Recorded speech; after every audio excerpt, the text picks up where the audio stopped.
지금부터 K 니어리스트 네이버에 대한 강의를 진행하겠습니다. K 니어리스트 네이버는 우리가 알고 있는 러닝 중에 슈퍼바이즈 러닝입니다. 제가 지난 시간에도 설명했던 것처럼 러닝에는 슈퍼바이즈드 러닝이 있고 언슈퍼바이즈 러닝이 있고 그 다음에 레인포스먼트 러닝이 있습니다. 그 중에 슈퍼바이즈 러닝은 답지가 있는 거라고 했죠. 답지가 있는 것에 다양한 모델들이 있는데 그 중에 하나가 K 니어리스트 네이버. 여러분들이 이런 의감에서 아실 수 있겠지만 K는 임의의 개수를 말합니다. 임의의 개수. 니어리스트는 가장 가깝다는 뜻이죠. 영어로. 그리고 네이버는 가장 가까운 이웃이라는 뜻이 됩니다. 가장 가까운 이웃들. K의 개수. 그러니까 가장 가까운 이웃들의 개수라고 이해를 하면 되는 어프로치라고 보시면 됩니다. 자, KNN은 일단은 Non-Parametric Classification 알고리즘입니다. 우리가 이번 수업에서 파라메트릭, 난파라메트릭이 뭔지에 대한 디테일한 설명은 드리진 않겠지만 일반적으로 파라메트릭이라고 하면 여러분들이 알고 있는 통계적인 개념들이 들어가는 거예요. 예를 들면 평균과 분산, 그리고 가우시안 디스트리뷰션, 그다음에 노멀 디스트리뷰션 이런 것들이 가정이 들어가서 어떤 모델이 구성되는 것을 파라메트릭 클래시피케이션을 부릅니다. 파라메트릭 클래시피케이션은 이제 베이시안 룰에 기반으로 해서 여러 가지 기법들이 있는데 이번 학기에는 그러한 내용을 다루지 않습니다. 왜냐하면 그 내용 자체가 굉장히 통계적인 기반을 하고 있기 때문에 제가 여러 학기를 가르쳐 봤지만 그 부분을 학생들이 이해하기가 상당히 어렵다는 것을 확인해서 그러한 내용은 포함하지 않는다는 것을 참고해 주시면 될 것 같습니다. 자, KNN은 가장 자연스럽고 가장 쉬운 방법이고 하지만 매우 파워풀한 클래시피케이션 방법 중에 하나입니다. 실제로 여러분들이 딥러닝 모델들이 많이 소개되고 있지만 여전히 이 KNN 모델도 머신러닝 모델에서 많이 쓰이고 있는 기법이다. 이렇게 기억하시면 될 것 같고요. 이거는 어떻게 하냐면 트레이닝 데이터셋을 활용해서 클래시피케이션을 한다. 트레이닝 데이터셋을 활용해서 클래시피케이션을 한다. 그걸 트레이닝 데이터셋을 통해서 이제 테스트 셋에 대한 클래시피케이션까지 진행을 한다라고 기억을 하시면 될 것 같아요. 그래서 여러분들이 해야 되는 건 뭐냐면 이 트레이닝 데이터셋만 있으면 되기 때문에 얘들을 잘 저장하는 것이 필요해요. 자, 이제 무슨 말로만 설명하니까 이해가 잘 안 되실 것 같은데 예를 들면 이런 겁니다. 지금 우리가 가지고 있는 데이터가 X축은 이렇게 돼 있고 Y축이 이렇게 있다고 생각해 봅시다. X축은 국어 점수, Y축은 영어 점수라고 할게요. 그럼 국어 점수와 영어 점수를 가지고 학생이 공부를 잘하고 못하고를 우리가 나누는 기준이 있었다고 생각해 볼게요. 물론 지금 좀 표가 이상하긴 한데 이렇게 되면 국어, 영어 성적만 높으면 다 왠지 모르게 공부를 잘하는 것처럼 분류가 돼서 좀 이상하긴 한데 예를 들면 그렇다는 거예요. 어쨌든 여기서 파란색에 있는 얘들은 언어적 감각이 뛰어났다, 공부를 잘한다, 이렇게 뛰어난 친구들. 빨간색은 언어적 감각이 떨어지는 친구들. 이런 이분법적인 케이스가 있다고 볼게요. 네, 이렇게 해서 어쨌든 우리가 이미 다 구분이 돼 있는 거죠. 답지가 있는 상황입니다. 그렇다면 언어적 감각이 있는 애들은 1, 얘가 없는 애들은 0 이런 식으로 분류가 이미 딱 돼 있다고 보면 돼요. 그럼 여기서 KNN 모델이 하는 건 뭐냐면 이 우리가 가지고 있는 기존에 다 분류되어 있는 이 정보 안에서 내가 새로운 어떠한 데이터가 딱 주어졌다. 그죠? 새로운 데이터. 그러니까 새로운 데이터는 뭐냐면 답지가 없는 거예요. 답지가 없는 케이스. 그러니까 국어, 영어 성적만 있고 이 친구가 언어적인 감각이 있는지 없는지에 대한 답지가 없는 상황에서 그 국어 성적, 영어 성적만 딱 집어넣었을 때 얘가 언어적 감각이 있는지 없는지를 판단하기 위해서 기존 데이터를 활용한다. 이렇게 이해를 하시면 돼요. 자, 그런데 여기서 그럼 이거 어떻게 하면 되느냐? 이 새로운 데이터가 딱 들어왔을 때 KNN이라는 기법이 하는 방법은 이거예요. 가장 가까운 애가 가지고 있는 게 나의 특성일 거라고 보는 거예요. 자, 그러면 여기서 가장 가까운 애는 뭡니까? 파란색이 제일 가깝죠. 이 지금 특별한 케이스에 대해서는. 그렇다면 이 하얀색 동그라미는 결국 어떤 선택을 하게 됩니까? 나는 파란색이구나 라고 생각을 하게 됩니다. 파란색은 뭡니까? 언어적 감각이 뛰어나구나 라고 보는 거예요. 무슨 말인지 이해되십니까? 자, 다시 여기서 그러면 if you have new data, 새로운 데이터를 가지고 있으면 뭘 한다? compute nearest distance, between a test data and all training data. 자, 무슨 말이냐면 여러분들이 새로운 데이터가 들어갔을 때 나에게 가장 가까운 것을 계산을 가까운 것이 뭔지를 알려면 뭘 실제로 해야 됩니까? 실제로 여러분들이 해야 되는 거는 이런 테스트 데이터 셋이 있죠. 그럼 테스트 데이터 셋에 레이블링이 다 있는 거예요. 레이블링이 있으면 여러분들이 판단해야 되는 건 뭐냐면 나랑 가까운 놈이 뭔지를 거리를 다 계산해야 돼요. 거리를. 그렇죠?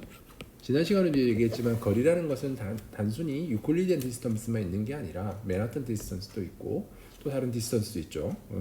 여러 가지 디스턴스가 있는데 그 중에 우리가 일반적으로 많이 쓰는 게 유클리디안 디스턴스라고 얘기했습니다. 어쨌든 이번 여기서는 유클리디안 디스턴스만 얘기를 할게요. 그러면 내가 지금 하얀 포인트에서 가장 가까운 거리를 다 측정한 다음에 가장 가까운 놈이 뭔지를 이제 판단하면 되는 거죠. 그렇다면 내가 가지고 있는 데이터셋만 딱 주어져 있다면 거리를 계산하는 거죠.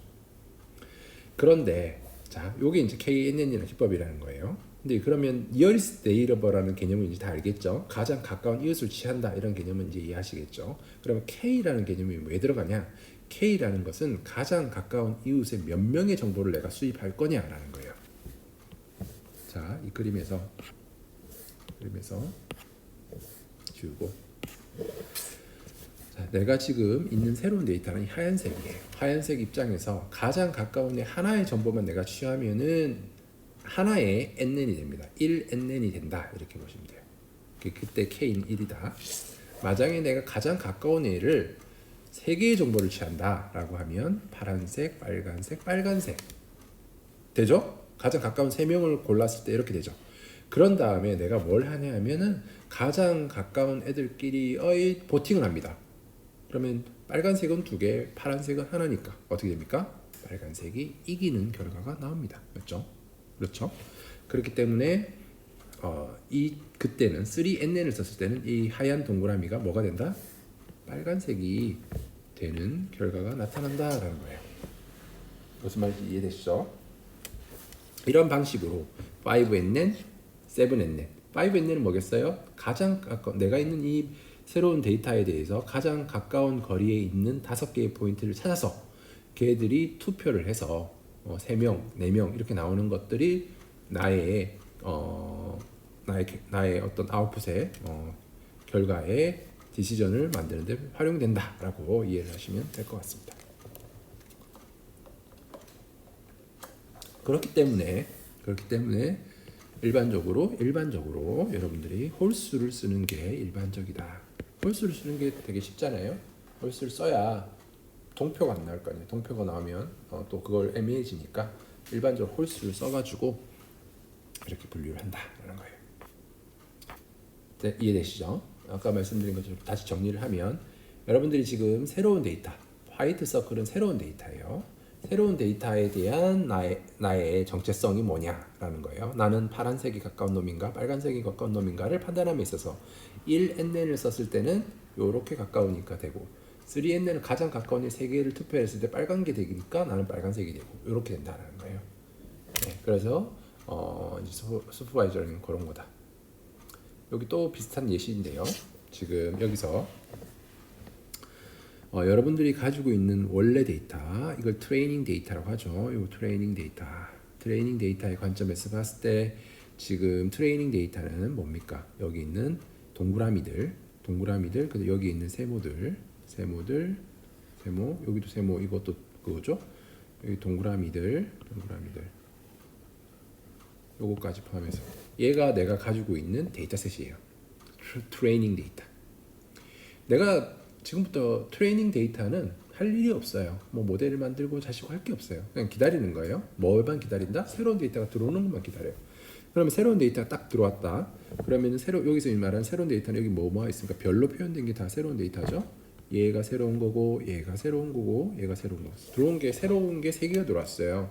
그럼 이 새로운 것들이 어떤 클래스인지 어떤 그룹에 속하는지를 이제 우리가 판단을 하는 거죠. 그러면 1NN을 쓴다는 것은 가장 가까운 놈 하나만 딱 생각한다. 자, 얘가 별표가 처음에는 내가 색깔이 없어요. 색깔이 없는 상황에서 가장 가까운 놈을 딱 계산했을 때 파란색이 되다. 그러면은 나는 파란색이구나. 그 다음에 이거 빨간색 세모 같은 경우에는 세모에 가장 가까운, 그러니까 이 별표 같은 경우에는 가장 가까운 게 세모니까, 빨간색 세모니까 나는 빨간색이구나 이렇게 하는 거예요. 얘는 가장 가까운 게 파란 거니까 파란 게 되는 거예요. 이런 식으로 해서 나의 색깔을 이제 결정하게 되는 그런 상황이다 이렇게 보시면 될 것 같습니다. 이게 1NN이고요.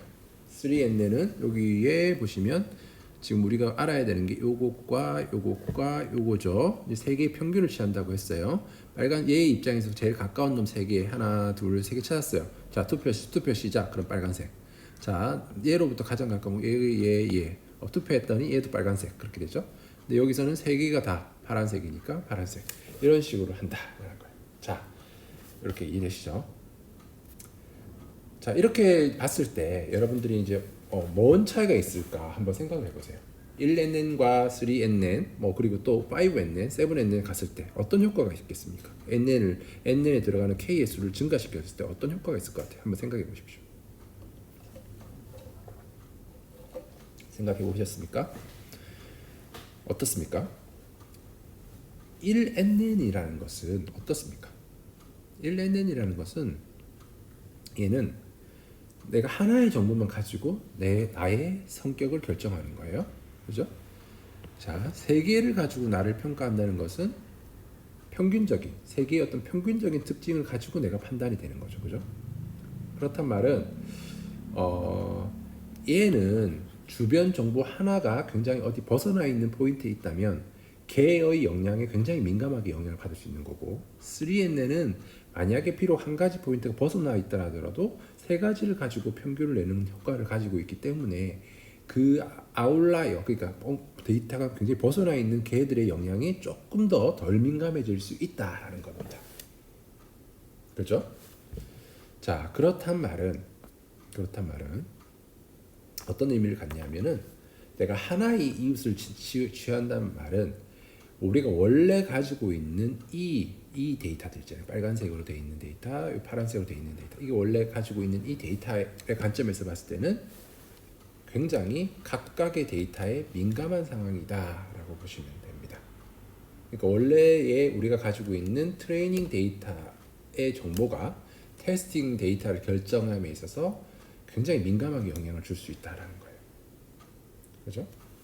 자, 그렇게 해서 이렇게 그룹핑을 했을 때 요 경계에 따라서 어떤 경계에 놓여 있는지에 따라서 어떤 경계에 놓여 있는지에 따라서 뭐예요? 이게 파란색이 됐다가 빨간색이 됐다가 이렇게 된다는 거예요. 자, 그런데 이게 3이웃 9개 이웃을 보십시오.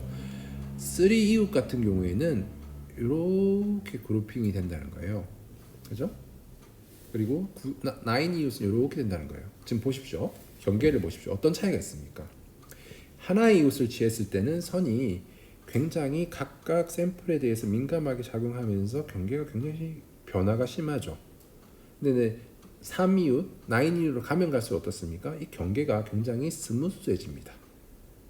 그러니까 급격한 변화가 없이 굉장히 스무스한 평균적인 어떤 효과가 생긴다는 거예요. 그럼으로 인해서 실제로 트레이닝 데이터도 틀립니다. 맞죠? 트레이닝 데이터에 대한 솔루션도 틀려요. 이거 틀린 답이죠? 이것도 틀린 답이에요. 그죠? 네, 틀리다는 걸 알 수 있어요. 비록 우리가 이 트레이닝 데이터가 조금 틀리게 만든다 하더라도 새로운 테스팅 데이터가 들어왔을 때 얘를 잘 맞추는 게 우리의 목적이라고 했죠. 제가 그거는 여러 번 말씀드렸습니다. 그렇게 된다는 말은 뭐냐 하면 우리가 현재 가지고 있는 트레이닝 데이터에 굉장히 적합한 모델을 만들게 되는 것은 이 하나의 이웃이 되는 것이고, 내가 지금 현재 있는 데이터의 특징보다는 새로운 데이터, 일반적인 모델을 만드는 것에 집중한다면 이쪽에 가깝다고 보시면 돼요. 하지만 무조건 이렇게 간다고 해서 새로운 데이터에 정확하다는 의미는 아니고, 이 중간에 어디쯤에 정확한, 그러니까 테스팅 데이터에도 정확한 어떤 모델이 결정될 수 있다라는 거예요. 자, 이러면서 여기서 왼쪽으로 가면 결국 하나의 이웃만 취하는 이러한 상황을 우리가 뭐라 부르냐면 오버피팅이다 한다. 그러니까 우리가 가지고 있는 정보에 너무 민감하다. 그죠? 테스팅 데이터는 부정확할 수 있지만 트레이닝 데이터는 굉장히 정확한 그러한 경우 오버피팅이라고 합니다. 과대적합이라고 부르는 거죠, 한국말로. 반대로 지금 현재 데이터를 예측하는데 조금 정확도를 떨어뜨리더라도 평균적인 일반적인 모델을 만드는 게 목적이다라고 하면 이렇게 이쪽으로 가게 되는데 이때 이 상황을 언더피팅이라고 부릅니다. 과소적합이라고 부릅니다. 하지만 우리의 궁극적인 목적은 뭐다? 테스팅 데이터의 액큐러시를 증가하는 게 목적이기 때문에 과대적합도 원하지 않고 과소적합도 원하지 않고 가장 옵티멀한 중간에 어딘가의 포인트를 찾고 싶은 게 우리의 모델 개발의 목적이다라는 거예요. 자, 봅시다.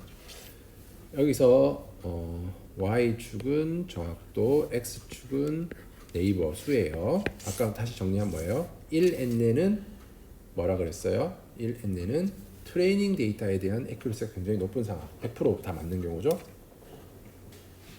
이런 거를 과대적합인 상황이라고 했죠. 이쪽으로 가면 갈수록 과소적합으로 간다 그랬습니다. 훈련 데이터의 관점에서는 그래요. 근데 테스트 데이터에 대해서는 그래프를 평가를 해봐야겠죠. 실제로 이거는 이제 테스트 데이터를 가지고 하는 게 아니라 이건 테스트 데이터를 가지고 해도 됩니다. 아니 죄송합니다. 이것도 마찬가지로 테스트 데이터가 아니라 밸리데이션 데이터를 써야 되죠. 밸리데이션 데이터를 써서 뭐 몇 개의 NN을 쓰는 게 가장 좋은지를 판단한 다음에 실제로 새로운 완전히 안 본 데이터에 대해서는 그 정해진 NN 모델을 가지고 이제 평가를 하게 되는 거죠. 어찌됐든 여기서는 밸리데이션 데이터셋에서 가장 정확한 것은 여기서 6개 네이버를 쓰는 게 가장 좋구나, 정확도가 가장 높구나 이렇게 판단하면 되는 거예요. 그러면은 나는 6개 있는 모델을 쓰겠다는 거예요. 이렇게 해서 여러분들이 이제 KNN 모델을 이용한 클래시피케이션이 뭔가를 한번 살펴봤습니다.